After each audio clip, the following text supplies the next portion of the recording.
what do you say? What do you say? What do you say? Well, whenever you get with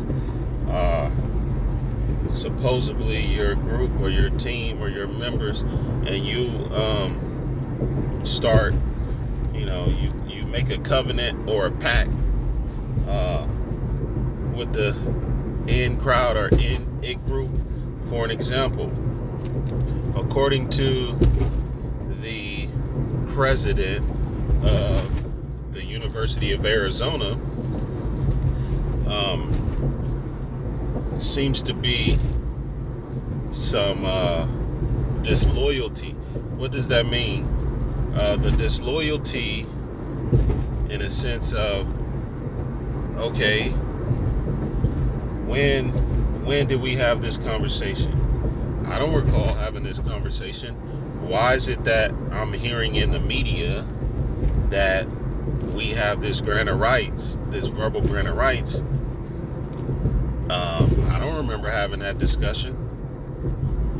Where this come from? So whenever you hear information like that, for an example, I believe that it's set up to where you have the I think 7 members or maybe even 8 members who are in communication with the commissioner. Not all of the members. If there's 12 members, there's 7 that's going to be in direct communication, that's going to be making the decisions for the whole conference.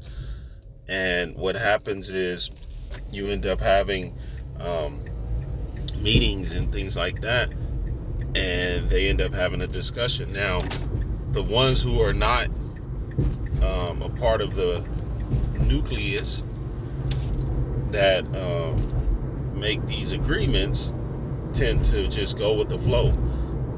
And are you telling us that Arizona is not a part of these discussions? Is the president of Arizona letting us know that he's not in the loop of decision making, and that he has to go with the flow of the conference? And if that's the case, then what a way to treat your fellow schools or team members, especially if you want them to stay in your conference. This is exactly what you would do. You would make them feel as if they're not wanted. Okay? And to all actuality, okay, the writing is on the wall. Now, if the University of Arizona president did know that this occurred, this verbal agreement of the grant of rights, and he decided to make a statement about this, it kind of lets us know his position. Clearly that he's in disagreement of staying in the conference, and that he's pretty much waiting to see what the money's looking like, so they can vacate. We've heard some things about Colorado as well. It seems to be like these two are at the forefront of being the two that will leave, leaving the Pac-12 with 8 members. That is all they would need to stay together anyways, is 8 members. The key thing would be, who would they add if Arizona and Colorado left, or when they leave? Well, there's a group of schools out there that's been in the discussion, but we know, regionally speaking, the Pac-12 cannot afford to add no East Coast members. No members that's on the East Coast or out of their region. It's just too far. They don't have the resources to do it. It wouldn't be feasible. So it would be those in their backyard, and it would be the equivalent of the same members.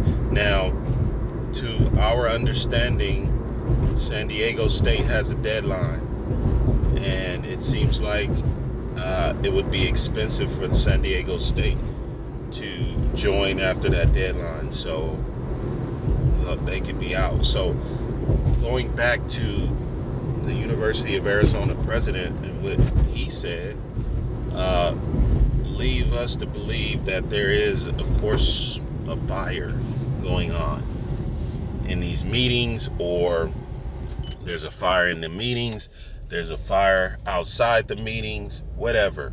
The point is, this seemed like there's movement talk. And as I mentioned, you can look at this however you may choose, but when you are doing negotiations for a TV contract, right, it is on average usually done in the 24-month period, meaning it's, of course, you can begin negotiations inside the 12-month window, but for the past, I don't know, year, it's usually right outside that 12-month window. Usually when you're going into the last season, everybody know, or the last year of your previous agreement, everyone already know what they're going to be getting moving forward. That's not the case for the Pac-12. We know this. We've been talking about this for a year now. There's been no changes to make us think otherwise.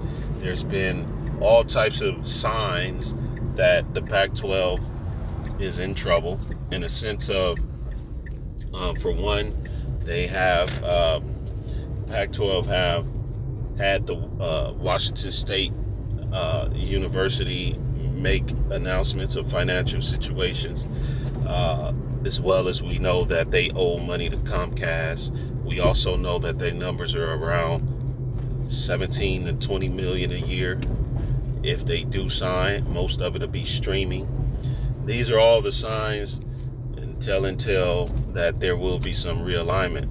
Now, I give it, as I mentioned, end of July before things are official and we really start seeing movement. The end of July. Remember, the end of July. Okay? That's all the time they need. They don't need no more time after that. Everything is written, and look out for that end of July date on when you'll start seeing these announcements of moving to other conferences. All right, thank y'all once again. Global News. Till next time, like and subscribe. Have a great day.